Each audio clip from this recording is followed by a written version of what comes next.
سورہ النساء کی آیت نمبر 78 میں اینما تکونو، تم جہاں کہیں پر بھی ہو، یدرککم الموت، موت تمہیں آ کر رہے گی، ولو کنتم فی بروج مشیدہ، چاہے تم اپنے آپ کو مضبوط قلعوں میں بھی بند کر لو نا، موت وہاں بھی تمہیں آ جائے گی۔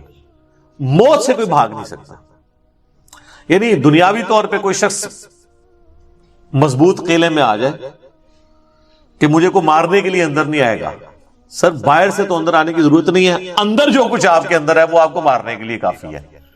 Heart failure, kidney failure, cancer, کوئی بھی بیماری لگ سکتی ہے۔ باہر کی ٹریفک کو تو کسی حد تک آپ مینج کر سکتے ہیں، لیکن جو اندر چل رہا ہے وہ تو اتنا کمپلیکس نظام ہے کہ ذرا سی بھی آپ کی صرف جو سیلز کی خلیوں کی ڈسٹریبیوشن ذرا سی بھی ڈسٹرب ہو جائے کینسر بن جاتا ہے۔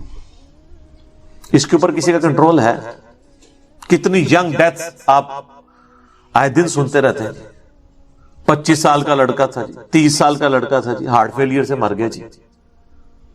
یہ بھی جو عفنان بھائی بتا رہے تھے، ان کے دوست سحری کر کے سوئے اٹھے ہی نہیں، 27-28 سال عمر ہے۔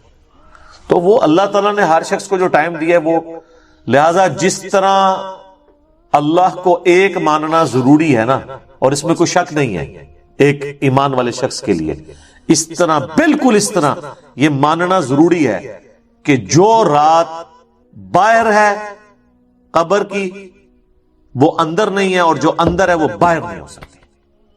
ایک لمحے، قرآن میں کئی جگہ یہ ٹاپک ہے کہ جب موت آئے گی ایک لمحے نہ آگے ہوگی نہ پیچھے۔ پھر سورہ آل عمران کے کانٹیکسٹ میں تو اللہ تعالیٰ نے یہاں تک فرمایا، جب منافقین نے کہا نا کہ ہم نے اپنے بھائیوں سے کہا تھا کہ غزوہ احد میں نہ جاؤ، نہ یہ جاتے اور نہ یہ قتل ہوتے، تو اللہ تعالیٰ نے فرمایا اس طریقے سے کوئی موت ٹال سکتا ہے؟ تم لوگ بھی جو اپنے گھروں میں بیٹھے ہوئے ہو نا، اور تمہاری جان بخشی ہو گئی ہے، تم یہ سمجھ رہے ہو کہ قتال میں نہ جانے کی وجہ سے تم بچ گئے ہو، اگر تمہاری موت بھی اللہ نے مقدر کی ہوتی تو تم خود بخود اپنی مقتل گاہوں کی طرف کھینچے چلے آتے۔ اور اس کو سپورٹیو حدیث ہے صحیح مسلم کی، نبی علیہ السلام نے غزوہ بدر سے ایک دن پہلے زمین پہ لکیریں کھینچی تھی، کل یہاں پہ ابو جہل کی لاش پڑی ہوگی، کل یہاں پہ عتبہ کی لاش پڑی ہوئی ہوگی، اور صحابہ کرام کہتے ہیں اللہ کی قسم اگلے دن ہم نے ان کی لاشیں ایگزیکٹ انہی جگہوں پہ دیکھی۔ یعنی اللہ تعالیٰ نے اپنے نبی کو وحی کے ذریعے بتا دیا تھا کل یہاں پہ لاشیں پڑی ہوں گی، تو وہ اللہ نے ان کا موت کا وقت مقرر کیا ہوا تھا نا، اور نبی علیہ السلام کو بتا دیا، آپ نے اپنی امت تک وہ پیغام پہنچا دیا۔ یہاں پہ اگر کوئی کہتا بھی ہے نا جی کہ جی وہ جی جیڑی رات قبر چاہیے وہ باہر نہیں، جیڑی باہر ہے وہ اندر نہیں ہے، یہ اکثر وہ بدماش گنڈے اور ڈان کہہ رہے ہوتے ہیں جو قاتلانہ حملے میں اپنے دوسرے جو مقابل ڈانوں سے بچ جاتے ہیں نا، تو پھر وہ کہتے ہیں او جی جیڑی لہی ہے نا جی وہ تے پوری کرنی ہے نا جی، انج تے نہیں کو مار سکتا۔ پھر ساتھ یہ بھی جملہ بولیں گے کہ جی وہ جو ہے نا مارنے والے سے بچانے والا جو ہے وہ ذات بڑی ہے۔ او بھائی مارنے والے بھی اللہ کی ذات ہے، بچانے والی بھی اللہ کی، کوئی بڑی نکی نہیں ہے، ایک کی ذات ہے جو مارتی بھی ہے بچاتی بھی ہے۔ لیکن ظاہر ہے وہ اس کانٹیکسٹ میں کہہ رہے ہوتے ہیں کہ کوئی شخص کسی کو نہیں مار سکتا، تو بالکل ٹھیک ہے۔ اب اس کے بعد ہونا تو چاہیے اس کی بقیہ کی زندگی پھر دین کے مطابق گزرے۔ بقیہ یہ ہوتا ہے کہ وہ پھر 4-5 گنڈے اور اکٹھے کر کے اپنا بدلہ اتارتا ہے اپنے مخالف سے، یہ رزلٹ نکالتا ہے اس سے۔ حالانکہ جو یہ شخص کہہ رہا ہے کہ جو رات قبر میں ہے وہ باہر نہیں، اور جو باہر ہے وہ اندر نہیں، اس کے بعد پھر اس کی زندگی چینج ہونی چاہیے نا، اسے اپنی موت اتنی سامنے دیکھ کے اسے اپنی آخرت کی تیاری کرنی چاہیے نا۔ لیکن وہ سورۃ الانعام میں ہے، اللہ تعالیٰ نے تو اس سے بھی بڑی بات کی ہے کہ جو نافرمان لوگ ہیں نا، اگر ہم انہیں دنیا میں دوبارہ بھی بھیج دیں نا تب بھی یہی کام کریں گے۔ یہ ہم نے سر خود دیکھا ہے، یہ آبزرو کیا۔ میرے اپنے آفس کے کولیگ ایک دفعہ کراچی سے فلائٹ لے کے تو وہ آ رہے تھے اسلام آباد، تو راستے میں کافی زیادہ موسم خراب ہو گیا، تو اور آپ کو پتا ہے جب موسم خراب ہوتا ہے تو جہاز تو پھر ایک کٹی پتنگ کی طرح ہے نا، تیز ہوا کے اندر اس کو آپ لینڈ نہیں کروا سکتے، اور اڑے گا بھی تو کتنی دیر اڑے گا، ایسی جگہ لے کے جانا پڑے گا جہاں پہ موسم ٹھیک ہو، اور ادھر پہنچنے سے پہلے اگر فیول ختم ہو گیا پھر تو جا کے وہ جنت یا جہنم میں ہی لینڈ کرے گا، دنیا میں نہیں لینڈ کر سکتا۔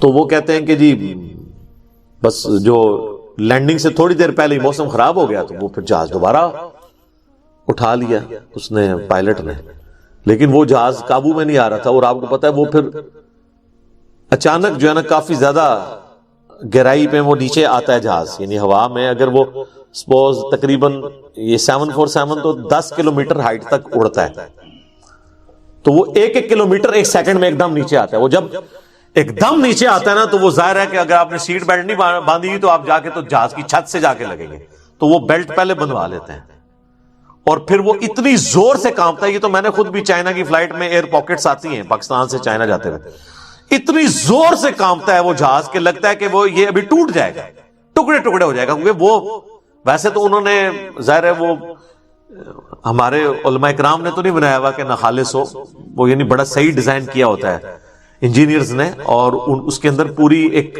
شاک ابزارو کرنے کی صلاحیت ہوتی ہے، وہ ہلتا بھی رہنا، وہ ٹوٹتا نہیں ہے، اس میں کافی ٹرسز لگا کے لچک موجود ہوتی ہے۔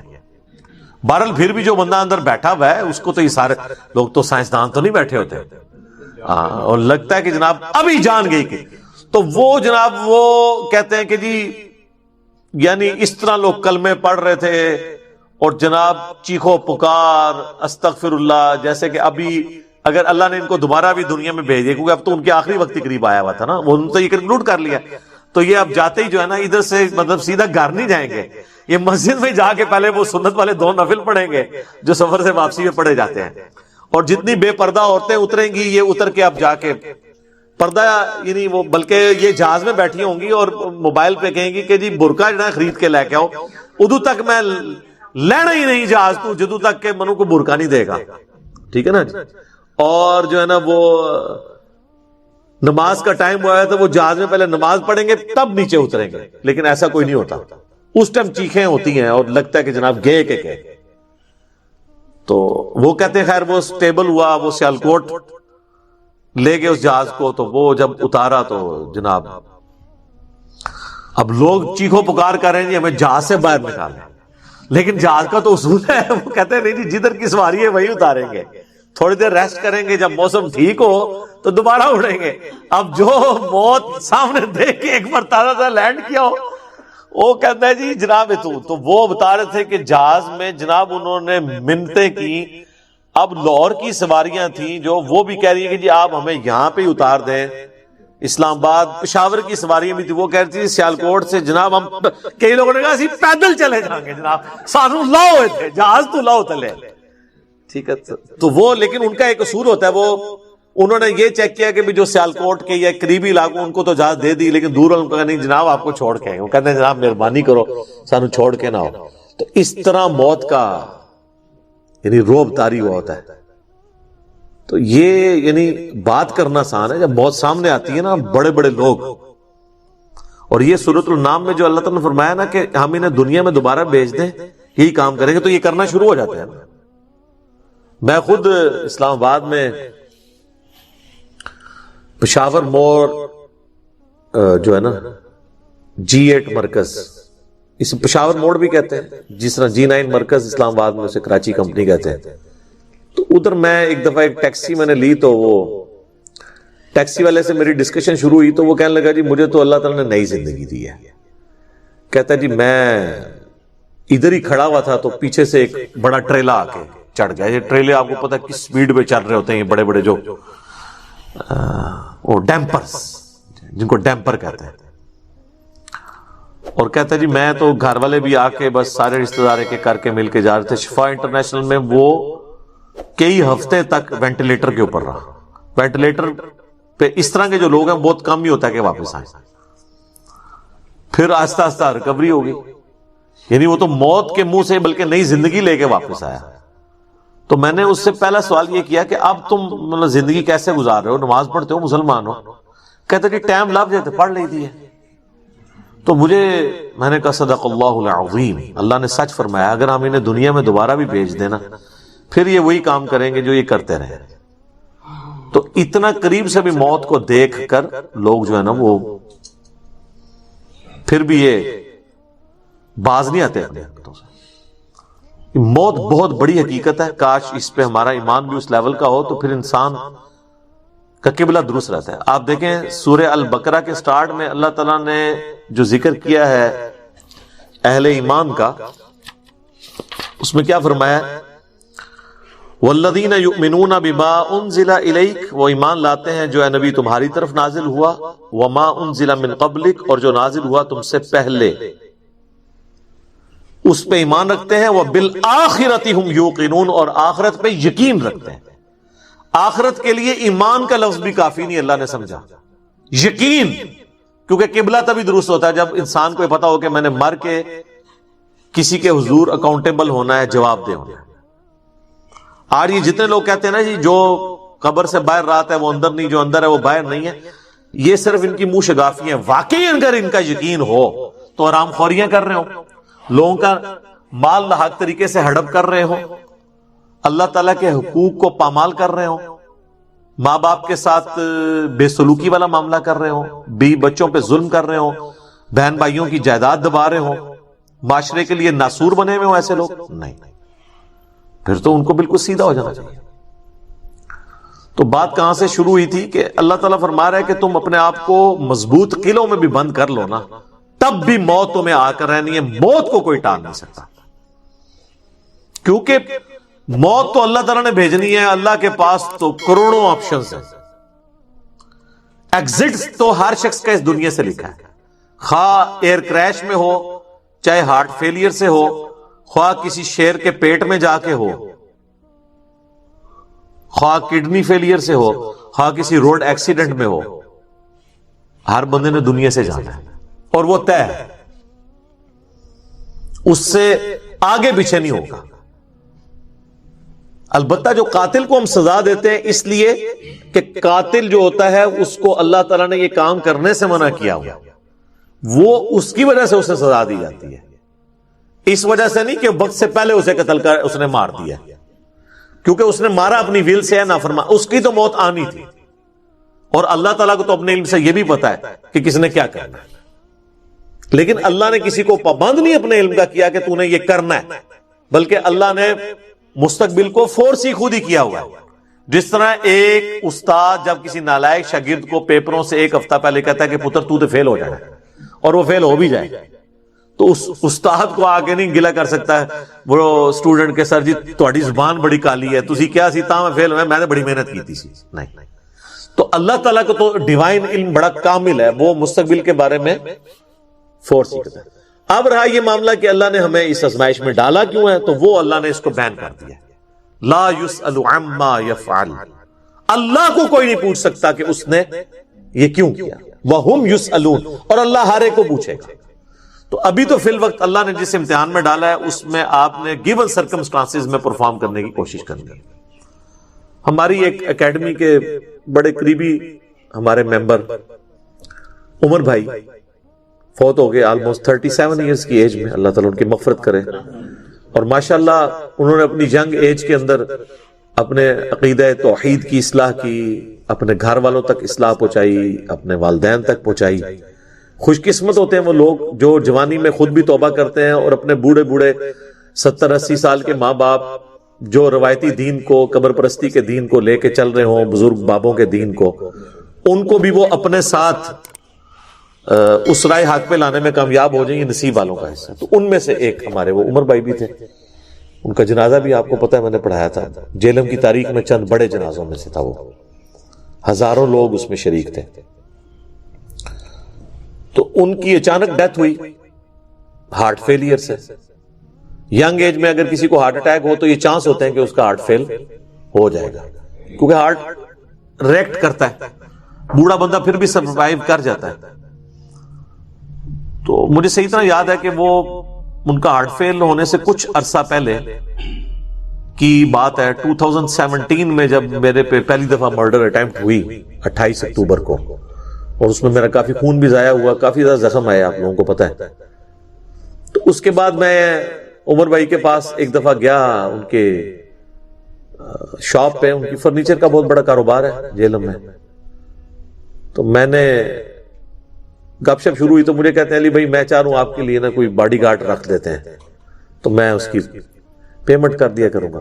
تو میں نے ان کو کہا کہ میرے بھائی آپ کا ابھی تک یہ یقین کامل نہیں ہوا کہ موت کو کوئی ٹال نہیں سکتا. تو پھر میں نے ان کو یہی آیات کوٹ کی تھی کہ اپنے آپ کو مضبوط، اینما تکونوا یدرککم الموت ولو کنتم فی بروج مشیدہ، تم جہاں کہیں بھی ہو موت تمہیں آ کے دبوچ لے گی، خواہ اپنے آپ کو مضبوط قلعوں میں بھی بند کر لو. تو میں نے ان کو بھی یہ بات سمجھائی. میں نے کہا میرے بھائی باہر کی ٹریفک کو تو آپ کنٹرول کر سکتے ہیں، کسی حملہ آور کو تو آپ روک سکتے ہیں، اندر جو اتنی کمپلیکس ٹریفک ہے، روزانہ میرا دل 1,00,000 دفعہ دھڑک کر 10,000 لیٹر خون پمپ کرتا ہے میری نسوں میں، اس ٹریفک کو کون کنٹرول کر سکتا ہے؟ 25 دفعہ ڈریسز کرتے ہیں روزانہ میرے گردے، یہ کام کرنا چھوڑ دیں، اس کو کون کنٹرول کر سکتا ہے؟ 23,000 دفعہ آلموسٹ پھیپڑے سانس اندر کرتے ہیں، اتنی دفعہ باہر کرتے ہیں. اب تو یہ کورونا کی وجہ سے لوگوں کو پوچھیں نظر، ان کو سانس لینا کتنا مشکل ہو رہا ہے، ریکوری ہوتے بھی کئی مہینے لگتے ہیں. یہ سانس ہمیں خود لینا پڑ جائے نا یاد کر کے، ایک دن نہیں آپ سانس لے سکتے. 12,000 دفعہ ہماری یہ پلکیں جھپکتی ہیں، اور یہ اگر آپ کو روزانہ یوں کرنی پڑ جائے تو بس پھر آپ کوئی اور کام نہیں کریں گے. کے نزدیک مہینوں کی گنتی 12 ہے. اللہ تعالی کی کتاب میں، لوح محفوظ میں، اللہ تعالی کے بنائے ہوئے ڈیوائن پلان کے اندر یوم خلق السماوات والارض، جب سے اللہ تعالیٰ نے آسمانوں اور زمین کو پیدا کیا ہے مہینے 12 ہیں. اور یہ دیکھیں 12 مہینے آلموسٹ سارے کیلنڈرز میں چل رہے ہیں، چاہے لیونر ہو، سولر ہو، اس کے علاوہ بھی جو کیلنڈرز ہیں ان کے اندر. منہا اربعۃ حرم، ان میں سے 4 حرمت والے ہیں، جو میں نے بتایا بخاری مسلم میں آ گیا. 4 مہینے ذی قعدہ، ذوالحجہ اور محرم، اور اس کے بعد پھر بعد میں رجب. یہ 3 کنسیکٹیو ہے ایک الگ سے. ذالک الدین القیم، یہ ہے اللہ تعالیٰ کا قائم کردہ دین، یہ اللہ تعالیٰ کی شریعت ہے. فلا تظلموا فیہن، تو اس میں ظلم نہ کرنا ان مہینوں میں، انفسکم، اپنے آپ پر. یعنی شریعت نے جو پابندیاں ان مہینوں میں لگائی ہیں اسے آپ نے وائلیٹ نہیں کرنا. سب سے بڑی پابندی یہ تھی کہ آپ نے ان مہینوں میں جنگ نہیں کرنی. ایون جنگ صفین روک دی گئی تھی حرمت والے مہینے کی وجہ سے.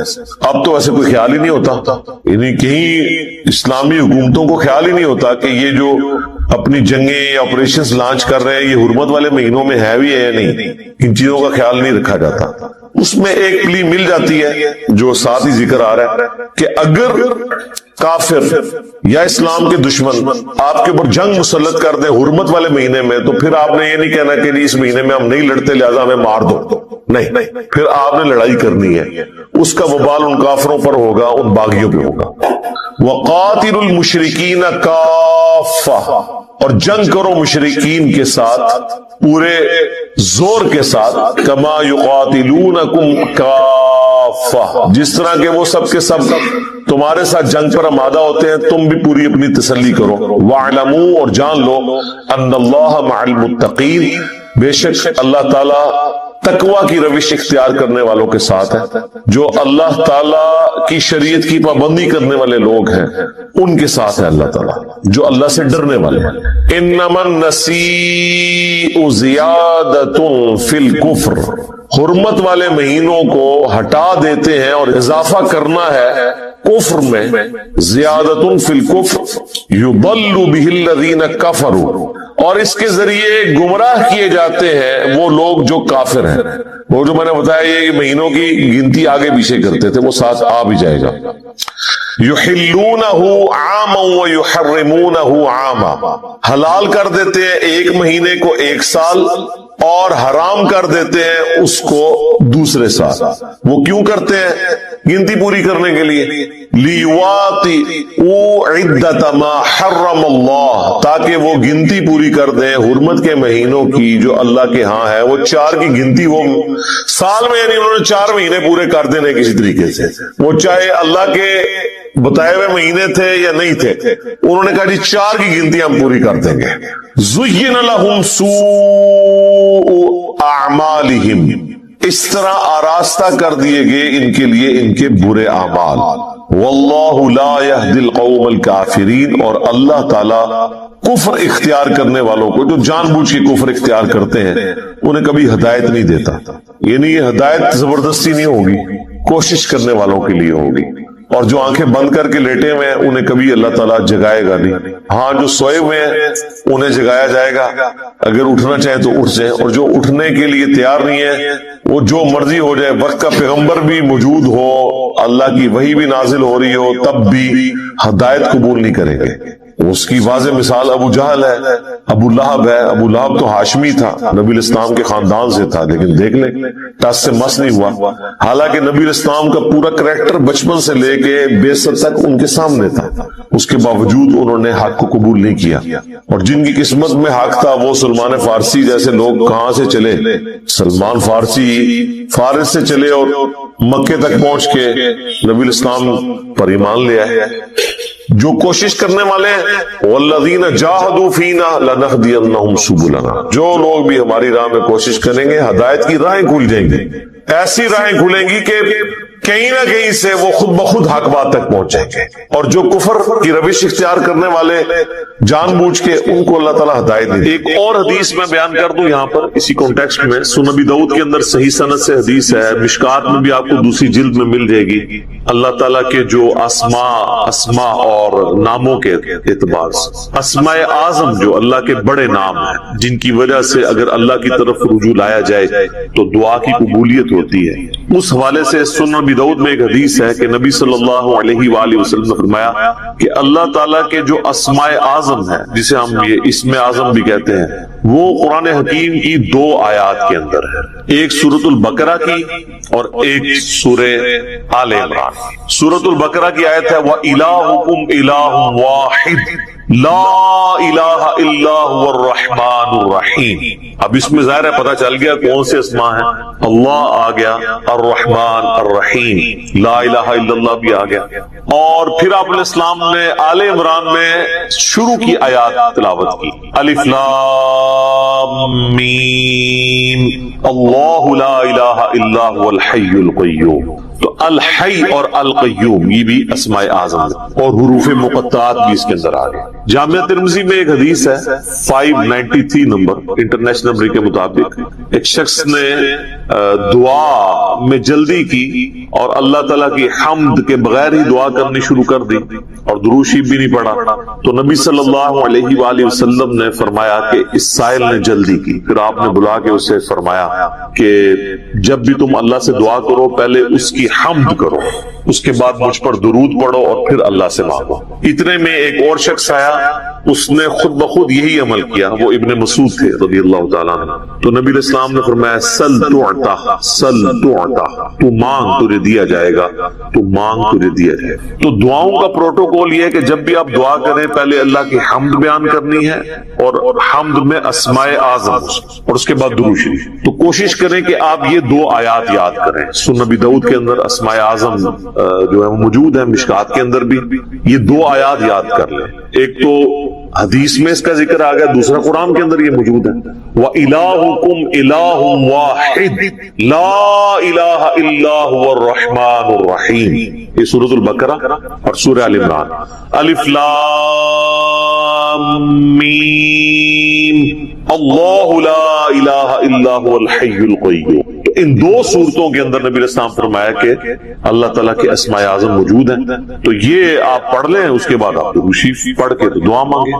اس کے علاوہ بھی آپ جتنے اسماء اعظم ہیں جیسے کہ سورۃ الحشر کی آخری 3 آیات ہیں واللہ الذی لا الہ الا ہو، وہ سارے اللہ تعالیٰ کے تعریفی کلمات اس کے اسماء اعظم ہیں. وہ جس کو یاد ہے وہ پڑھ کے اس کے بعد درود شریف پڑھ کے دعا مانگے. تو یہ دعا کا ایک پروٹوکول اور ایک طریقہ ہے. اعوذ باللہ من الشیطان الرجیم بسم اللہ الرحمن الرحیم. الف لام میم حروف مقطعات ہیں. اللہ اور اس کے محبوب صلی اللہ علیہ وآلہ وسلم کے درمیان یہ کوڈ ورڈز ہیں. اللہ لا الہ الا هو الحی القیوم. اللہ ہی ہے کہ جس کے سوا کوئی معبود نہیں. وہ الحی ہے اور القیوم ہے. الحی وہ ہستی ہے جو خود سے زندہ ہو. کائنات میں ایک ہی ہستی ہے جو خود سے زندہ ہے، باقی سب کی زندگی ادھار ہے، مستار ہے، چاہے کوئی فرشتہ ہو، کوئی پیغمبر ہو، کوئی جن ہو، کوئی عام انسان ہو، کوئی جاندار ہو، کوئی بے جان ہو، ہر ایک کی زندگی ادھاری ہے اللہ کے دینے پر، جب تک وہ چاہے گا رہے گی، جب وہ چاہے گا ختم کر دے گا۔ کل نفس ذائقۃ الموت، ہر جان نے موت کا مزہ چکھا، سارے فرشتوں نے مرنا ہے، سارے پیغمبروں نے مرنا ہے، سارے جنات نے مرنا ہے، سارے انسانوں نے مرنا ہے۔ یہ موت ہر مخلوق کی ڈیسٹنی ہے، یہ تقدیر میں چیز طے ہے۔ اللہ ایک ہستی ہے جسے موت نہیں آتی، اسی لیے اگر زندگی کا لفظ کسی پر بولا جائے تو صرف اللہ ہی، الحی خود سے زندہ، اور القیوم قائم رکھنے والا، ساری کائنات اس کی وجہ سے قائم ہے، اس کا اگر امر پیچھے سے ہٹ جائے تو کوئی بھی چیز اپنی جگہ پرفارم نہیں کر سکتی۔ اللہ تعالیٰ چاہے گا تو آگ گرم کرے گی، نہیں چاہے گا تو ابراہیم پہ دیکھیں ٹھنڈی ہوگی، تو آگ کچھ نہیں کر سکتی۔ اصل میں جو اللہ تعالیٰ نے اس کے اندر خاصیت رکھی ہے، جب تک اللہ چاہے گا کہ وہ ایگزیکیوٹ ہو تو ہوگی، ادروائز نہیں۔ یہ ہے القیوم، اللہ نے ہر چیز کو تھاما ہوا، خود سے زندہ ہے اور ہر چیز کو تھامے۔ تو اسی لیے دیکھیں نبی علیہ السلام نے جو میں نے ابو داؤد کی حدیث بتائی کہ اللہ کے اسماء اعظم میں سے ہے الحی القیوم، یہ والی آیت بھی آپ نے تلاوت کی، وَإِلَٰهُكُمْ إِلَٰهٌ وَاحِدٌ لَا إِلَٰهَ إِلَّا هُوَ الرَّحْمَٰنُ الرَّحِيمُ الف لام میم اللہ لا الہ الا هو الحی۔ اسی طریقے سے جامعہ ترمذی میں ایک حدیث ہے، اس کی سند کمزور ہے لیکن اس کی صحیح سند المستدرک للحاکم میں موجود ہے اور سنن نسائی الکبرى کے اندر موجود ہے، عمل الیوم واللیلہ، صبح شام کے اذکار والے چیپٹر، کہ نبی علیہ السلام نے اپنی بیٹی فاطمہ سے فرمایا تھا، اے میری بیٹی مجھ سے لے لے، صبح شام اس کو پڑھا کر، یا حی یا قیوم برحمتک استغیث اصلح لی شأنی کلہ ولا تکلنی الی نفسی طرفۃ عین۔ اے خود سے زندہ ہر چیز کو تھامنے والے، میں تیری رحمت کے ساتھ تیری مدد کا سوال کرتا ہوں، اصلح لی شأنی کلہ، میرے تمام کاموں کو سنوار دے، ولا تکلنی الی نفسی طرفۃ عین، اور مجھے پلک جھپکنے کے برابر بھی میرے نفس کے سپرد نہ کرنا، تو ہی مجھے سنبھال۔ تو اس میں بھی یا حی یا قیوم کا وظیفہ آ گیا، یہ بھی اللہ تعالیٰ کے اسماء، اور یہ اس وقت تقریباً اپنی ایکسٹریم کو پہنچ چکا ہے، خصوصاً ہمارے سب کانٹیننٹ کے اندر۔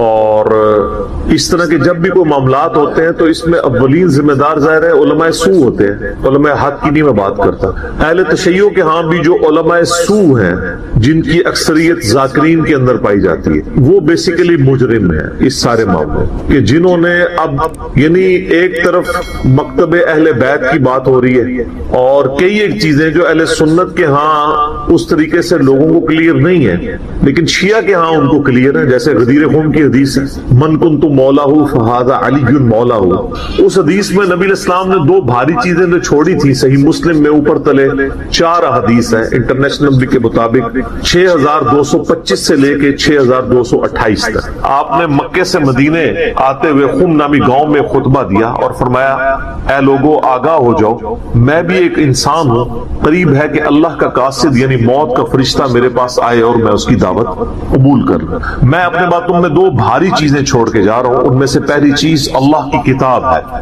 اس میں ہدایت ہے، اس میں نور ہے، تم اللہ کی کتاب کو پکڑو، اپنا تعلق اس کتاب کے ساتھ مضبوط کرو۔ اللہ کی کتاب اللہ کی رسی ہے، جو اسے پکڑے گا ہدایت پہ ہوگا، جو چھوڑ دے گا گمراہ ہو جائے گا۔ اور دوسری بھاری چیز میرے اہل بیت ہیں، میں اپنے اہل بیت کے معاملے میں تمہیں اللہ کا خوف دلاتا ہوں، میں اپنے اہل بیت کے معاملے میں تمہیں اللہ کا خوف دلاتا ہوں، میں اپنے اہل بیت کے معاملے میں تمہیں اللہ کا خوف دلاتا ہوں۔ امت نے بالکل الٹ کام کیا، نہ قرآن کو پکڑا نہ اہل بیت کو چھوڑا، یعنی قرآن کو پکڑنے کا حکم تھا، قرآن کو چھوڑ دیا، اور اہل بیت کے ساتھ حسن سلوک کا حکم تھا، اہل بیت کو چھوڑا نہیں، سب کو ہی قتل کر دیا۔ امت بالکل الٹ چلی۔ اب یہاں پہ غدیر خون پہ میرے کئی ایک کلپ یوٹیوب پہ لاکھوں لوگ دیکھ چکے ہیں، میں آج اس حدیث کو بیان کرنا مقصد نہیں تھا، بلکہ اس حدیث کی کورالری کے طور پہ میں توحید کی بات کروں گا کہ اہل تشیع کے ہاں بڑے دعوے دار ہیں وہ کہ ہم مکتب اہل بیت کو فالو کرنے والے لوگ ہیں. تو غدیر خم پہ تو نبی علیہ السلام نے قرآن کو پکڑنے کا، اہل بیت کے ساتھ اس نے سلوک کا حکم دیا تھا. یہ جو کچھ اہل تشیع کے ممبروں سے شرک بیان ہو رہا ہے غالی رافضیوں کے، یہ کیا تعلیمات تھی اہل بیت کی؟ آپ دعائے کمیل بڑی اہل تشیع کے ہاں یعنی. اگر آپ کو ہماری ویڈیو اچھی لگی ہو تو ہمارے چینل کو سبسکرائب ضرور کریں